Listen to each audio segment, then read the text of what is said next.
कहानियां जो दिल को छू गई। आइए इस कड़ी में सुनते हैं आशापूर्णा देवी की कहानी आहत पौरुष। दुबली पतली और छोटी सी वायनाकार देह, रूखा सूखा चेहरा, तेज नुकीली दाढ़ी मूछ और चमड़े से मढ़ा हाड़ पंजर, लेकिन आंखों में सारी दुनिया की पीड़ा और थकान। इस चेहरे को देखकर जवानी जैसे किसी शब्द को इसके नजदीक नहीं लाया जा सकता, और अगर लाया भी गया तो सिर्फ हंसी ही आएगी। छीछा लेदर की इस संभावना के बावजूद उसने कहा था, कोई भी काम जब मिलता ही नहीं चाची, तब काम अच्छा है या बुरा, इस बात पर सोचना ही बेमानी है। नौकरों वाला काम ही करूंगा, गले में पड़ी जनेऊ खोलकर रख दूंगा, और क्या। ब्राह्मण होने की छूटी अकड़ छोड़नी पड़ेगी। जवानी के दिनों में भी मामा के भरोसे कब तक बैठा बैठा रोटियां तोड़ता रहूंगा। तभी उसके मुंह से जवानी की दुहाई देने वाली बातें सुनकर मैं हंस पड़ी थी, लेकिन दूसरे ही क्षण इसे बड़ी मुश्किल से दबाते हुए मैंने पूछा था, तुम्हारी उम्र कितनी है? उसने जब बताया 25, तो बेसाख्ता मेरी हंसी निकल पड़ी थी। 2 के ऊपर 5, कहीं इसका आंकड़ा उल्टा पुल्टा तो नहीं हो गया? कहीं 5 के ऊपर 2 तो नहीं? सचमुच उसने 25 के बदले अपनी उम्र 52 बताई होती तो मैं उस पर यकीन कर लेती, लेकिन मेरी हंसी देखकर वह थोड़ी देर के लिए ठिठक गया। लेकिन मेरे सवाल के पीछे छिपे संकेत को समझकर उसने सिर झुकाकर कहा, खाने को 2 ठो दाना तक तो जुटता नहीं चाची, इसलिए शरीर की हालत इतनी खस्ता हो गई है, और मामा भी वैसे ही मक्खी चूस। अगर मैं उसकी सगी चाची रही होती तो उसकी बातों पर अवश्य ही शर्मिंदा होती, लेकिन बात कुछ दूसरी ही थी। अपने गांव जवार का होने के नाते और पड़ोसी होने की सुविधा के चलते यह दरिद्र ब्राह्मण संतान इस घर के मालिक को शुरू से ही चाचा और मुझे चाची कहता आया है, और तभी से एक नौकरी का जुगाड़ कर देने का विनम्र अनुरोध करता रहा है। उसे तो कुछ ऐसा ही जान पड़ता है कि कलकत्ता महानगर एक कल्प वृक्ष है, और उसमें नौकरी रूपी हजारों लाखों पके और मीठे फल लटके हुए हैं। बस हाथ बढ़ाने की जरूरत है। और जो लोग इतनी ढेर सारी किताबें लिखते हैं, उनके लिए किसी छापे खाने में एक नौकरी का बंदोबस्त करवा देना कौन सी मुश्किल बात है। लेकिन यह काम मुश्किल ही नहीं, नामुमकिन है। यह उसकी समझ से परे है। लेकिन किया क्या जा सकता है? किताबें लिख मारने वाले लेखकों की साख और धाक कितनी होती है, इसे लेखक अच्छी तरह जानते हैं। अगर ऐसी कोई मजबूरी ना होती तो उसके लिए नौकरी का जुगाड़ कर देना तो बहुत कुछ मेरे ही हक में होता। अपने ही गांव जवार के और एक पड़ोसी होने के नाते इस छोकरे ने पिछले 1 महीने से यहाँ खेमा डाला हुआ है। ऐसा भी नहीं जान पड़ता कि नौकरी ना मिली तो वह अपने गांव लौट जाएगा। इसलिए उसे नौकरी दिलाने की कोशिश में मैंने कोई कोताही नहीं की। लेकिन नौकरी की गुंजाइश भी तो हो कहीं। दुखिया ब्राह्मण घर की औरतों और मर्दों का काम है दूसरे के घरों का खाना पकाना, और इसी में वे संतोष कर लेते हैं। नानी के घर में ही वह पला बढ़ा है। मामा और मामियाँ भी हैं, लेकिन वैसे रसोई घर में क्या कुछ पकता रहता है, कभी मुड़कर नहीं देखा होगा उसने। हमारा निताई भी इसी में राजी था। तो फिर तभी तो उसने यह तय किया है कि जनेऊ उतार दूंगा, और क्या। कहूंगा कि निचली जात का लड़का हूँ। जब नौकरी ही करनी है तो इन सारी बातों का रोना गाना कैसा। जवानी तो ऐसी ही बीत चली। और तभी एक नौकरी की खबर मिली थी। घर की चाकरी ही थी। टेलीफोन पर सहेली की एक बेटी ने बताया, एक नौकर चाहिए मौसी, मिल जाएगा? नौकरानी नहीं, नौकर। जीना दूभर हो गया है। और कहते कहते उसका गला रुंध गया था। निताई पास ही खड़ा था, और मैंने रिसीवर पर जो कुछ कहा वह सुन रहा था। मेरे रिसीवर रखने पर उसने छूटते ही कहा, ठीक है चाची, मुझे भेज दीजिए। मैंने आनाकानी की, कहा, देख निताई, ऐसा है कि उन्हें एक नौकर की जरूरत है। छोटा मोटा काम करना पड़ेगा। वे तुम्हें जूते झाड़ने को कहेंगे, गंदे कपड़े साफ करने को भी। निताई ने गर्दन झुकाकर कहा था। सो तो कहेंगे ही चाची। मैं तो यह सब जानबूझकर ही स्वीकार कर रहा हूँ। देखो बेटे, ऐसा ना हो कि अपने मान सम्मान की बात तुम्हें छू जाए और तुम दुखी हो जाओ। समझ गए ना? मैंने देखा कि निताई अपनी बात पर अड़ा है। उसने दृढ़ता से कहा, अरे नहीं चाची, जब स्वीकार कर लिया तो पीछे क्यों हटने लगा भला? मुझे पता है जूठे बर्तन भी उठाने पड़ेंगे, जूते चमकाने होंगे, सब करूंगा। दूसरे के गले पड़े रहने से यह काम कहीं कम ही अपमानजनक होगा, है ना? मैं कुछ कह नहीं सकी। क्या कहती भला? अपनी सहेली की बेटी के अनुरोध की रक्षा कर पाने की खुशी के साथ एक आदमी को खामखा बैठाकर खिलाने के दायित्व से मुक्ति भी मिली। अपनी छोटी मोटी पोटली में दो एक कपड़े समेटकर उसने मुझसे वह पर्ची ले ली जिस पर घर का नाम पता लिखा था और कांकुलिया की तरफ रवाना हो गया। थोड़ी देर के बाद ही मेरी सहेली की बेटी ने अपनी हंसी खुशी का इजहार करते हुए टेलीफोन पर मुझे धन्यवाद दिया। वह बोली, मैं आपका उपकार कैसे भूल सकती हूँ मौसी। मैं ही जानती हूँ कि मैं कितनी परेशान थी। मैं मन ही मन मुस्कुरा रही थी। दरअसल बड़े लोगों की तकलीफें भी कुछ ज्यादा ही बड़ी होती हैं। ऐसा ना होता तो उसकी गृहस्थी में हैं ही कितने लोग? सिर्फ 2 जने, खुद वह और उसका पति, बस। कोई बाल बच्चा नहीं। लेकिन सुबह दोपहर शाम तीनों बेला कोई नौकर सामने ना दिख पड़े तो आंखों के सामने अंधेरा सा छा जाता है। हालांकि वह चाहे तो रेफ्रिजरेटर के भले के लिए ही सही एक दिन सौदा सुलूफ करके पूरे सप्ताह भर आराम कर सकती है। एक दिन खाना पकाकर 2-3 दिनों तक खा सकती है। खाना थोड़ा गर्म ही तो करना होगा। मैं उसे खाना पकाना सिखा दूंगी चाची। कुछ दिनों के बाद शीला की भारी भरकम आवाज टेलीफोन के तार को झनझनाती गूंज पड़ी। आपने तो बहुत ही बढ़िया आदमी भेज दिया है। जरा सा नानुकुर नहीं। बेचारा बग दो झक दो चुप रहता है। वैसे इसकी जरूरत ही नहीं पड़ती। इसके पहले वाला तो बड़ा ही शैतान था, बास्टर्ड। बीच बीच में शीला का फोन आता रहता। शीला वैसे एक आधुनिका नारी है, कहना चाहिए जरूरत से ज्यादा आधुनिका है।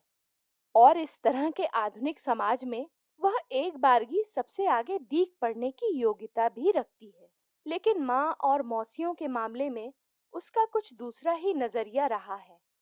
वहाँ शीला का व्यक्तित्व उसे दूसरों से एकदम अलग कर देता था। अपने पिछले नौकरों के बारे में उसने जिन जिन विशेषणों का हवाला दिया, उसे टेलीफोन के इस सिरे पर सुनने वाले मेरे कान एकदम दिप उठते थे। गनीमत यह थी कि ईश्वर की कृपा से मैंने जिस आदमी को उसके पास भेजा था, उससे शीला खुश थी। निताई भी कम खुश नहीं था। 2 दिनों के बाद ही वह मिलने आया था मुझसे। उसकी देह पर हवाई शर्ट और गाढ़े का पैजामा था। हजामत बनी हुई थी और सफाचट चेहरे पर मुस्कान खेल रही थी। आपने तो बहुत ही अच्छी जगह काम दिलवा दिया चाची जी। वे दोनों भी बड़े अच्छे लोग हैं और मैंने तो उन्हें कहा तक नहीं, तो भी उन्होंने खुद अपनी इच्छा से ये सारे कपड़े दिए हैं। मैं मन ही मन हंसती रही। एक तरफ तो कोई भी छोटी मोटी नौकरी पाने की चिंता में जनेऊ तक उतार कर रख देने की तैयारी, और दूसरी तरफ ब्राह्मण का बेटा होने के बावजूद दूसरों के उतारे पुराने कपड़े पहन लेने में जरा भी शर्म नहीं। ठीक ही कहा गया है, भात के आगे कैसी जात। निताई के स्वर में उसकी खुशी झलक रही थी। चाची माँ, क्या बताऊं, खाना पीना सब एकदम फर्स्ट क्लास है। वे जो खुद खाते हैं वही मुझे भी खिलाते हैं। इसे ही कहते हैं ऊंचा आचार और ऊंचा व्यवहार। मैं भी यही सोचता हूँ कि जिन्हें हम अपने पिता या गुरु की तरह मानते हैं, उनसे भला इतनी दूरी कैसी? जात पात का और छुए जाने का इतना विचार क्यों? ऐसे कैसे चलेगा? इससे तो हमारा भी नुकसान है और उनका भी। और वे दोनों खाते भी कितना है। बस दुनिया भर की अच्छी अच्छी चीजें लाकर ढेर लगा देते हैं।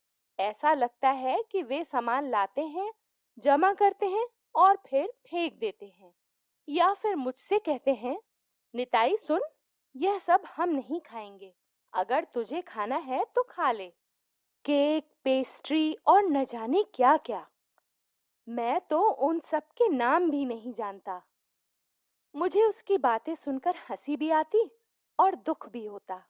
मैं यही सोचती, जिसे ब्राह्मण वंश के होने का इतना गर्व था और जो यहाँ तक कह रहा था जनेऊ खोल कर रख दूंगा, वही अब बिना किसी हिचक के जूते झाड़ रहा है, जूठा खा रहा है। जाने भी दो, मुझे खामखा के झमेलों में पड़ना ना पड़े, यही बहुत है। लेकिन फिर भी मेरा जी कुछ उचाट सा रहा। ठीक है, जी लगाकर काम करना, मैंने कहा। बस दो ही तो प्राणी हैं, जो करना है तुझे ही करना है, इसी तरह। निताई ने ठहाका लगाते हुए कहा, आपको कहना ना होगा चाची, भैया और भाभी जी तो कभी भूल कर भी नहीं देखते। जो करता हूँ मैं ही करता हूँ। मुझे उसकी बात सुनकर संतोष हुआ। उधर शीला का सुरीला संवाद सुनने को मिलता रहता था। मैं तो आपको दोनों बेला प्रणाम करती रहती हूँ मौसी। काम करने का सलीका हो तो ऐसा। मुझे तो अपनी गृहस्थी की तरफ नजर उठाकर देखने की जरूरत तक नहीं पड़ती। निताई ही सौदा सुलुफ ले आता है, बाजार जाता है। आज खाने में क्या बनेगा, सब कुछ उसी के जिम्मे रहता है। मैं यही सोचती रही कि चलो कहीं तो कोई फर्क पड़ा। लोगों के लिए नौकर या रसोइये जुटा देना अथवा किसी के ब्याह के लिए कहीं कोई जुगाड़ भिड़ा देना तो आए दिन लगा रहता है। लेकिन अब तक कहीं से किसी का धन्यवाद नसीब नहीं हुआ था। शिकायतें और उलाहने ही मिलते रहे हैं अब तक उपहार में। निताई की सादगी, उसकी मजबूरी और थोड़े में ही खुश हो जाने की तैयारी ने मेरी इज्जत रख ली है। निताई तो ऐसा ही था, लेकिन ऐसा रह नहीं पाया। और मैं उसी बात पर आती हूँ। आज दोपहर को जब मैं खा पीकर हाथ में कहानी की एक किताब लेकर पढ़ रही थी और लगा कि नींद आ रही थी, अचानक मैंने देखा कि निताई अपने हाथ में अपनी वही पुरानी पोटली लेकर मेरे सामने आ खड़ा हुआ है। क्या बात है निताई, कैसे हो? मैंने पूछा। निताई की भोली भाली सूरत और सहमी सहमी आंखों में जैसे चिंगारियां फूट रही थीं। सिर झुकाकर खड़ा रहने और अंगूठे से जमीन कुरेदने वाली चिरपरिचित मुद्रा से अलग थलग जान पड़ने वाला निताई आज एकदम सीधा खड़ा रहा। क्या हुआ, सारे कपड़े लत्ते लेकर चले आए तुम? मैं अब वहां काम नहीं करूंगा, उसने साफ साफ बता दिया। मैं हैरान। ऐसा जान पड़ा कि सरगम में बंधे सितार का एक तार अचानक झनझनाकर टूट गया और सारे स्वर बिखर गए। दोनों ही पक्ष के मन में परस्पर भरोसा और एक दूसरे के लिए इतना आभार, यह अचानक क्या हुआ? मैंने उससे जानना चाहा, पर निताई चुप रहा। ऐसा जान पड़ा कि वह किसी कारणवश अपमानित हुआ है। नौकर चाकर की जात ही ऐसी होती है। हजार बार अच्छा काम करो, बढ़िया स्वभाव बनाए रखो, लेकिन जरा सी गांठ पड़ गई कि नौकरी से जवाब। निताई कोई भूखा तो नहीं मर रहा था, लेकिन उसकी ऊबड़ खाबड़ हाड़ पंजर की खाल जरूर भर रही थी। मैं अपनी झूंझल को रोक ना पाई। मैंने फिर पूछा, आखिर हुआ क्या? बकझक, यह तो तुम्हें पता होना चाहिए बेटे कि अगर गलती करोगे तो झाड़ पड़नी ही पड़नी है। आखिर कौन है जो सब सहता जाएगा? आखिर तुम्हारे सुरखाप का पर नहीं जड़ा। अभी उस दिन तो तुम बता रहे थे कि सब कुछ बड़ा शानदार है, और अचानक कोई बात हो भी गई तो? नहीं चाची, निताई इस बार अपनी जुबान खोले बिना नहीं रह सका। उनकी बातचीत का ढंग तो बहुत अच्छा था चाची। तो फिर क्या काम बहुत ज्यादा था? घर गृहस्थी का काम भी कहीं नापजोक से होता है। एक दिन कुछ कम होता है तो फिर दूसरे दिन ज्यादा भी हो जाता है। निताई ने मुझे बीच में ही रोकते हुए कहा, बात यह नहीं थी चाची, काम कोई ज्यादा नहीं था। आपके आशीर्वाद से निताई इस कमजोर शरीर से भी घोड़े दौड़ा सकता है। मैं हैरान थी। तो काम छोड़ने के पीछे बात क्या थी? मैंने पूछा। सिर झुकाए निताई के चेहरे की मांसपेशियां एक बार फिर उभर गईं। उसकी आवाज जैसे खनक रही थी। वहां मेरी मान मर्यादा को खतरा था। मान मर्यादा? मैं उसकी बात सुनकर सकते में आ गई। कोई बकझक नहीं तो फिर मान मर्यादा जैसी वह कौन सी चीज थी जिसकी उंगली पकड़कर निताई भाग खड़ा हुआ? मैंने उसकी बात को दोहराते हुए कहा, तुम ही तो कह रहे हो कि ऐसी कोई बकझक या झड़प नहीं हुई। तो आखिर वह कौन सी हवाई चिड़िया थी जिसके पंखों पर तुम्हारा सारा मान सम्मान सवार होकर उड़ गया फुर्र से? निताई फिर अपनी जानी पहचानी मुद्रा में लौट गया। उसने सिर झुकाए झुकाए ही कहा, मैं आपको नहीं बता सकता चाची। नहीं बता सकता? यह भला क्या बात हुई? मैं अपनी सहेली की बेटी शीला को जानती थी। ये ठीक है कि वह थोड़ी शोक है, जरा घमंडी भी है, लेकिन खैर, मैंने भी कुछ तय कर लिया था। मैंने उससे पूछा, देख निताई, बिना बताए तो बात बनेगी नहीं। अगर तुम किसी के सिर बेवजह कोई दोष मढ़ दो और काम छोड़ दो तो मैं शीला को क्या जवाब दूंगी? मुझे तो अभी तुरंत उससे पूछना पड़ेगा कि आखिर बात क्या हुई। निताई ने अपनी गर्दन को सिकोड़े सिकोड़े जवाब दिया, कह दीजिएगा, अचानक अपनी नानी के गुजर जाने की खबर पाकर वह गांव चला गया। वाह, यह बात तो तुम ही उन्हें बताकर आ सकते थे। इसमें ना बताने जैसी कोई दबी छिपी बात तो नहीं है। तो फिर आपके जी में जो आए वही कह दीजिएगा। मुझे बड़ा गुस्सा आ गया। मुझे सारी बातें मंजूर हैं, पर यह बहानेबाजी जरा भी पसंद नहीं। मैंने उसे धमकाते हुए कहा, ये सब बेकार की बातें हैं। तुम्हारा लंबा चौड़ा और बेशकीमती मान सम्मान आखिर किस बात से धूल में मिल गया, ये तुम्हें बताना ही होगा। निताई ने एक बार फिर आनाकानी की। ऐसा जान पड़ा कि उसके स्याह पड़ गए दोनों कमजोर होंठ एक बार कांपे। उसकी आवाज सहमी हुई थी। वो दोनों बहुत ही अच्छे हैं चाची, बहुत ही अच्छे, लेकिन वे मुझे आदमी नहीं समझते शायद। मैं भले ही गरीब, अनाथ और मूर्ख हूँ, लेकिन कोई बच्चा तो नहीं। आखिर 25 साल का जवान आदमी हूँ। वो दोनों औरत मर्द का सारा खेल मेरे सामने ही। कुछ बताने के पहले उसके होंठ चुप हो गए। ऐसा लगा कि उसकी आवाज चुक गई। मैं भी खामोश हो गई।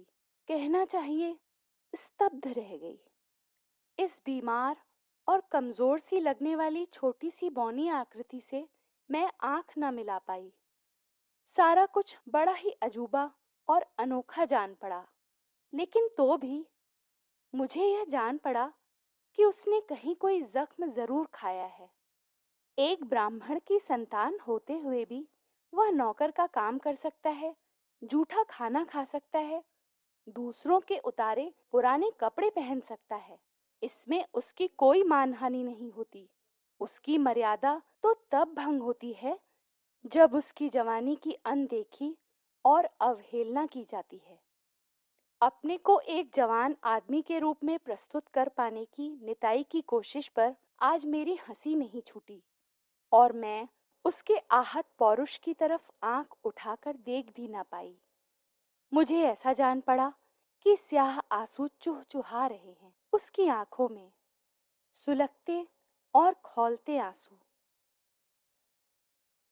दोस्तों, अभी आप सबने सुनी आशापूर्णा देवी द्वारा रचित कहानी आहत पौरुष।